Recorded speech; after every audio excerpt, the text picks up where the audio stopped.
Hi, I'm Randy Hollenbeck, and this is the Music Roundtable.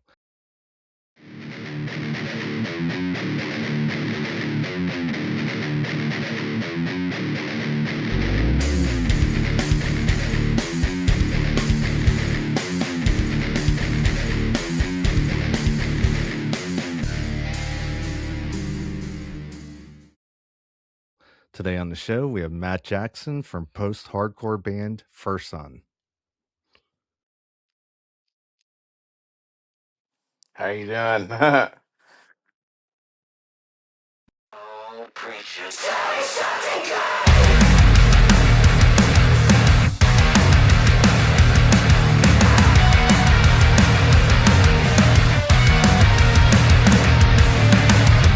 They say bring your cares down to the water, but I can't seem to make myself drink. So take your place while I won't even bother. No time for excuses. Love no shame, but don't call me a sinner. Oh, preacher, tell me something good. I'm just a man with my finger on the trigger. Oh, preacher, tell me something good. Matt, last time you were on the show was January 2024, and 2 years ago, and we talked about your album Self Defeater with Post Profit. Update us on what you've been up to since then. Yeah. So a lot has happened in that time. I've recently moved to Florida. Just got married, and um, pretty much with everything that I was dealing with at that time. It just made a lot of sense with my headspace to kind of take a step back and pretty much do my own project. And you know, it's just one of those type of things. And I was ready to get music out and just get back out there. So just needed some time to reset. And last year, 2025 was pretty much that year for me of resetting and you know enjoying this to the fullest again. And honestly, I think the album shows that we just came out with. And things are going pretty good right now. So very happy. Okay. Um, with Post Profit, was that something where you guys were having creative differences and you just decided just to go your own way? Yeah, I think that was mainly like, just creative differences. And sometimes, things don't work out how you plan it. And you just it was just one of those things. I had to take a step back. I was going through it mentally. I was pushing myself harder than I should have. And it was a learning experience for me of learning about myself. And it was a process. But um I wish those dudes the best. But it's it was just one of those things that just had to happen. And it took a while, like five stages of grief, I say. But it's turned out to be, probably the best thing for me. So, you know just looking onward and upward. Yeah, you have to follow what you are looking to accomplish, and if not everybody's on the same page, then it's best to just go your separate ways. Yeah, it was one of those things, and it does suck. And you know but all in all, I think it was still a much better move, for me to kind of branch out and kind of go on my own journey to fully enjoying this again and seeing it from a different light, as I would say. Okay, so after you left those guys, did you did you just want to pursue this solo, or were you looking for like band members, or you just wanted to like collaborate with different people, or how does that work out? Well, I did want it to be a band, and it still is a band. Um, Collaborated with a few musicians that were involved in the video aspect of it, and it was kind of daunting at first because starting from scratch, and so that was a little daunting. But as far as meeting other musicians, being in a different area, and just kind of navigating my way through it, yeah, it always was meant to be a band, but in some cases, you gotta steer the ship. So I was already writing for the record, uh even a little bit before I left Post Profit, and I was just writing. So I didn't have really any. I had goals, but plans as far as what to do with having members and um, different installment of members, and it was just one of those things that life happens and things happen, and it all how would I say it? It all kind of, it's just the journey of it pretty much has kind of shifted itself, and I'm just going along for the ride. So Yeah, like every once in a while, I have to like pivot, and you know, maybe where I was going that way, it wasn't working. But if I pivoted and get and went a different way or a different strategy, so usually I overcame that roadblock that was in the way, you know?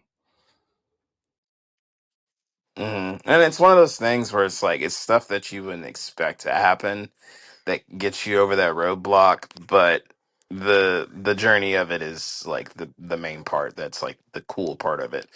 And so I've just been enjoying that, and just going where it takes me, and you know and it's been helping because it's been leading me back to playing live again. So um it's a ride for sure. Now, you didn't have like a plan in place where you're like, this is what I want it to sound like, or what sound I'm going for, or did you have anything like that in place going into it? I mean, going into it, like, I had a plan, but it wasn't like, fully thought up. I was just kind of going with it. So, it's one of those things where you just kind of like have to roll with it, and kind of go out of your comfort zone a little bit, which is kind of what I did, but also like I wasn't, you know, trying to chase a sound, you know.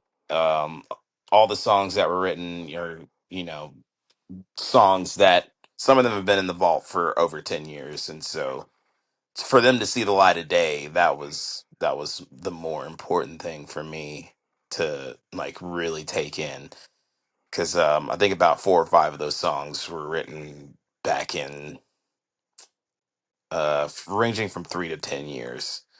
So, and with the sound that I have now, and the things that I like, and kind of expanding and exploring on them, I think the outcome of it has really been rewarding, because it's people are enjoying it and listening to it, and still listening for the people that were following before Post Profit, and I'm very thankful for that, because it's the headspace in writing this was pretty daunting at first. but everything is smoothed out. The product came out great. Um, the people that I worked with on the record were fantastic. So I mean, it all just ended up working out, and I think that helped ease the mind a little bit and able to trust the journey that I'm on.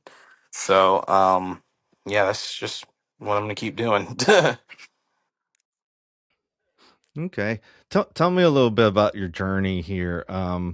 Did you started out recording? You were recording remotely at home, or did you like transition to the studio? And who were some of the people you collaborated with on this? So the whole record was actually done at home in our bedroom. So um yeah, just got a desk, had my laptop, got my speakers, got like this little interface and that came with the mic, and I was just like, I don't care how it's done, it just needs to get done. I have to get this out. So just the ambition of doing that and making it a goal to write songs and put out more songs and put out more songs rapidly. It really just put it all together. And so I I am very much like it was a crazy headspace, with life happening and things happening, and you know going into a totally different space where it's like, obviously anybody that knows me, and knew Post Profit, we were from Texas, and that's where I lived my whole life. And so venturing out and to the state of Florida, it was a crazy it was a crazy thought, but honestly, like, doing it and making living out here and enjoying life with my wife, it really had me enjoying all the moments that I had in front of me, and really had me to take time to reflect on who I was as a person and who I wanted to be. And I think that reflects a lot through the record. Okay. So you would say it was kind of therapeutic for you to go on this journey. Yeah, very very therapeutic. Very it's I would say it was a healing journey as well. It just it eased the mind, and it reminded me of what I really wanted to do, and chasing towards that, and reaching those goals. Okay. Um, in a couple of your videos, I saw Seth and I saw Miles, and I was like, "What is this, like a super group or something?" You all you guys from different bands joining up. Now, are they still in the band, or are they just helping out with the video, or what was that? They were definitely helping out. It was something that we were all excited about, and obviously they were all in other bands as well. So, and their bands are doing great. They're kicking off right now, and you know, all still very supportive of each other. Like I said, life happens, so things change, plans pivot, and everything like that. And you know, we still have the support of each other. Seth's with a backhand blue. Miles has left on red, and They're both popping off right now. So, congrats to them. I'm very excited for them, and I'm very excited to see where they go with that. You guys could always do a tour together. Oh yeah. Oh yeah. Easily, yeah, for sure. Okay. Yeah. Okay, we're gonna talk about a couple of your songs on your album Fortitude. And the first one is "Oh Preacher." And you say in there, "I'm no saint, but don't call me a sinner. Oh preacher, tell me something good." I'm just a man with my finger on the trigger. Oh, preacher, tell me something good. That's the chorus. Could you tell me a little bit about that and about the song? Yeah. So to clarify, it is not a Christian song. Just to clarify for anybody, I'm haven't really gotten much question about that. I think the people that get the concept kind of the song kind of speaks for itself. But the song is pretty much like through the eyes. I would say through the eyes of a narcissist. And kind of it's written in a first person point of view. And I feel like everybody in their life has dealt with one that's like pretty much described in the song. And it's something that we have to deal with. It's something that, you know, seeing from that perspective, I think it can give a little bit more clarity to people to really see and discover like what really goes on in their own friendships or relationships. And sometimes it can be a little daunting because you don't know what's right and what's wrong. And you know I feel like it's up to you to know what's right and what's wrong, not just because of what someone tells you. So yeah, it's pretty much a spin on that and writing it from a first person point of view. So I thought that was a cool concept. I got a million stories ready, more than you can know. So pass me another drink. I got a long way to go. I won't give you my confessions. I refuse to see your side. How could I be always wrong if you were never right? No, you're never right. Oh, you're never. I'm no saint, but don't call me a sinner. Oh, preacher, tell me something good. I'm just a man with my finger on the trigger. Oh, preacher, tell me something good. Or just save me. Just save me. Oh, preacher, tell me something. Okay. And there's like a little recording there at the end of the song where you're like, if we can't come to an agreement, then it's just not gonna happen. What was that little part from that you put in the song? Yeah, it was just kind of like a general statement that it was one of those things where, kind of showing an example of like, you know, disagreements, and it's just one of those type of things.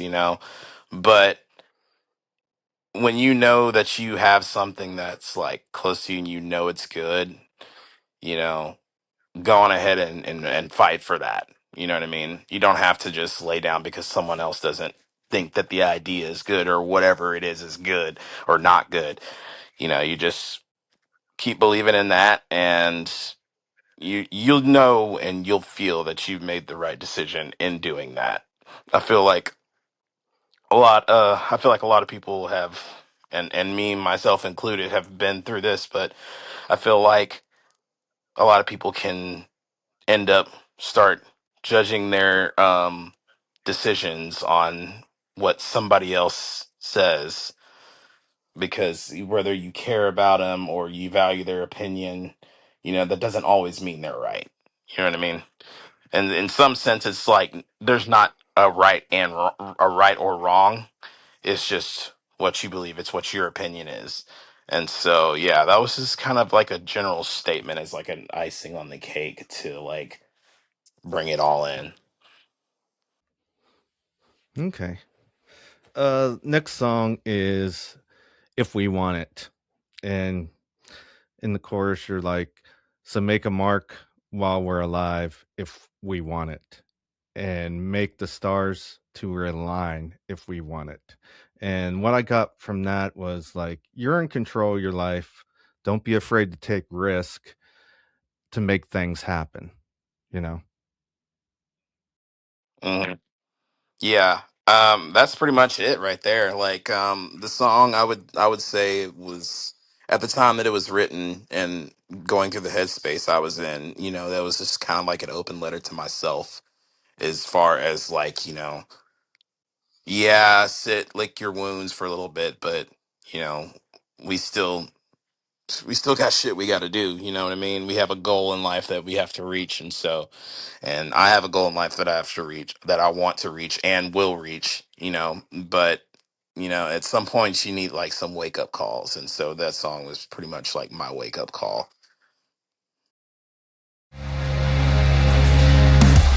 Now don't be stuck forever waiting. It makes you blind. So pull back the curtains.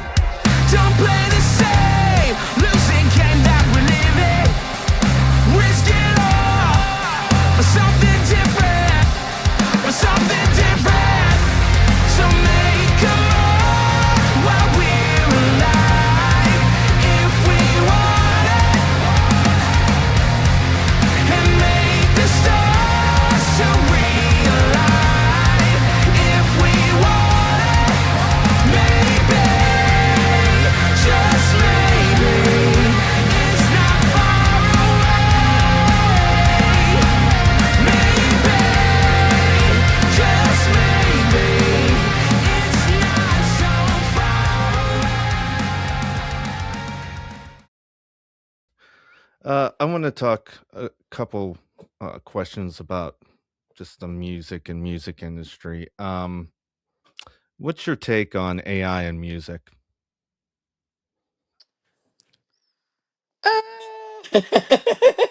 I mean, I'm like not. I'm not like. It's really, I don't know. It's really hard, like on my standpoint of it, just because of like there's some instances where I've heard AI do some things, and I'm like, oh, this sounds interesting. But then there's other instances where it's like just completely all that, and it's stuff that you've heard before. It's stuff that that is already out there, and obviously I am 100% for human creativity first and foremost. I think it's a beautiful thing, and I don't think that needs to get pushed to the side at all. If anything, I think more people should do that. And as a counter for I guess you could say AI, you know and I think, and I feel like there could be tools like from that could be useful, that could also bring on other great ideas, but it's not something that we should solely rely on, and I don't think really anybody relies on it. It's just, I think it makes people appreciate human creativity more, and so that's the highlight I take from it. Okay. Um, what's something that needs to change in the music industry?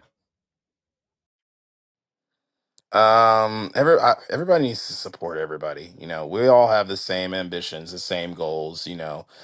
And there's gonna be music that we're not necessarily like either huge fans of, or we're just whatever about it. But that doesn't mean you can't support any of the artists that are out there right now that are really busting their ass to like do what they want to do. This is not The music industry is not for the faint of heart by any means. So yeah, that would be my message to everybody. It's just like, just keep on doing it and really enjoy it, and just support everybody. We're all in this together. If it wasn't for us working together, if it wasn't for people working together, there wouldn't be a successful music industry like it is right now. So, that's something that I feel like we all should value more. And, you know, everybody's working for the same goal. So why not support each other? Okay. What's your plans for this year? Shows. Shows. We would love to get back on the road and tour. And really just really supporting this record that we just put out. Um, we've gotten a lot of good responses from it. A lot of people are ready to hear it live. I'm ready to play it live. The other members are ready to play it live. So we're just ready to get the ball rolling. Okay. So who are the members in your band? So, right now it is me and Aaron Grove. Um, he actually, I met him through some other musicians that are playing in big bands right now or recording bands, and they suggested me him. He actually tried out for two positions in the band. So, and he's a fantastic musician, all around fantastic guy. We pretty much clicked immediately when we first met. So, yeah, Aaron Grove is shout out to him. He's awesome.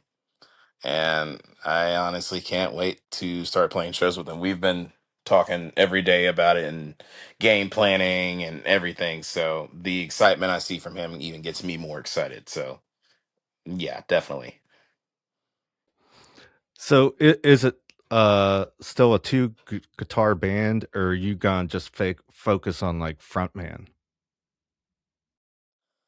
I would say it'd be in between. I definitely still will be playing guitar, but you'll also see me without most of the time. I think with the style that we have and what we're trying to go for as far as the vision of our live show is going to be very in your face, very chaotic, very energetic.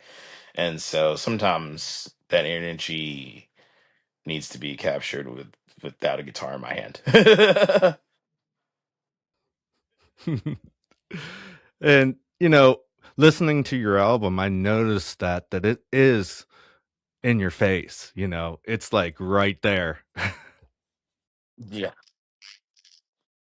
Yeah, and shout out to Charlie Berzanski. He plays in a band called Vexes, but he also mixes, masters, and records and produce bands. And we hit it off pretty quickly. We were talking and before FiRSUN was even a thing. And once we got in contact and we were talking about he wanted to mix a song, and we started talking about ideas back and forth if it's going to be an album. He wanted to do the record, he wanted to mix it, and I was like absolutely. The first song that he actually did was If We Want It, and I was just floored by the way it sounded. So we were like, all right, let's do this thing full throttle. So Okay. And where did the name come from for the band? So yeah, I don't know if you've noticed there's on the album cover there is like, so it has like the little window peep, and then it has a dog in the inside of it. So that is me and my wife's dog. His name is Fang, Black Lab. He just turned 1 year. He actually turned 1 year old the day the album came out. So that's our boy. We were outside, we were playing with them, and I remember just saying, "Oh, my little first son," and for some reason that just stuck. Just changed the spelling a little bit, but yeah, it stuck. And so I think everybody's catching on to it now, especially with the pronunciation of it, because I know it can be a little bit it can be a little weird, but just wanted to do something that was not just your every average everyday name, band name. This and it's kind of like a symbol of like a little of rebirth. You know what I mean? Since he was a little baby whenever we got him, and now he's a big boy. Yeah. So yeah, but yeah, I pretty much can say that yeah, he inspired the band name and everything, and ended up putting him on the album cover, and it just, for me, it really just warms my heart to see my boy on the album cover, and kind of going full circle with the name and the meaning and everything. And so, yeah, Fang.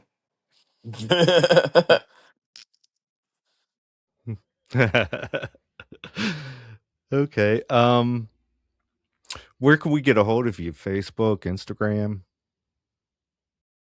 Yeah, on Facebook, Instagram. Instagram's our main one, and we're on TikTok, YouTube, all major streaming platforms, iTunes, Spotify, Amazon, everything. So, Okay. What what do you use for like fan engagement? What type of videos do you make? Like little Instagram clips and stuff like that or what? yeah, Instagram clips. I will be honest, like social media for me, like I either doom scroll or I don't get on at all. So, fully being in control with having to make content and everything at first has been like, what? But now I've definitely gotten the hang of it, and just want to keep the fans engaged and let them know that things are coming up and things are going to happen, and whenever the time comes and we're in your city, you can come by and enjoy the show. So, Yeah, I saw one of your little clips the other day. It was you recording at home and stuff. yeah, the making of the record. Yeah. That's how the whole record was recorded. Like that, laid back, sitting in the chair, my little interface, DI box, and I used some plugins. Um mm, yeah, that's pretty much how it was, and then sent it off to Charlie and he completely just transformed it. So,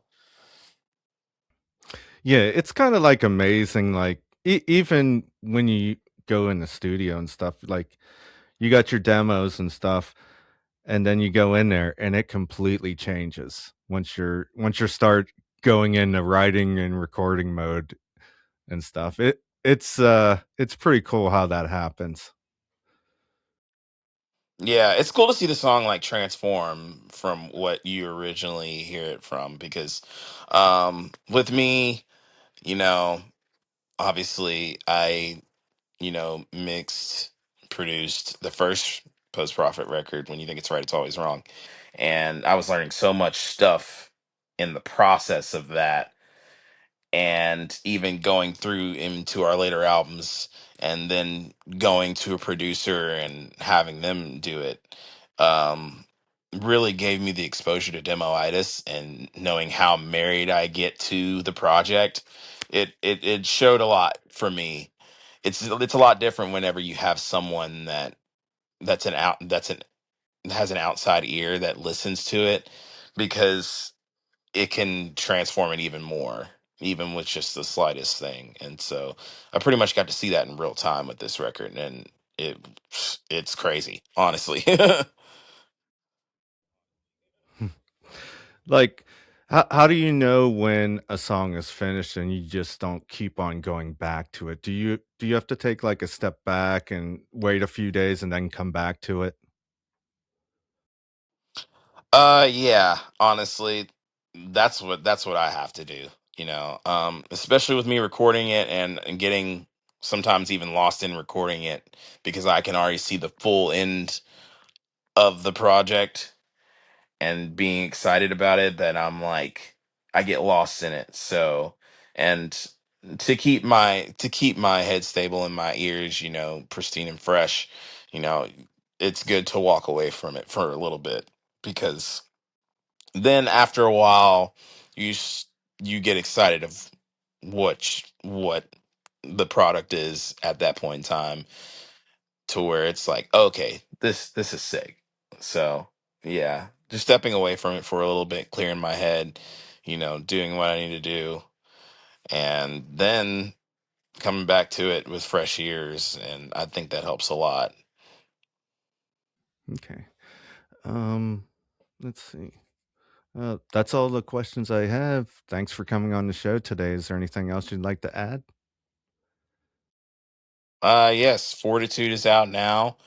Uh, go on all your major streaming platforms, download it, buy it. More info on CDs and merch will be coming soon. Don't worry, we will have both. It's going to be coming. So everybody be on the lookout, and be on the lookout for future shows being announced. So make a mark while we're alive. If we want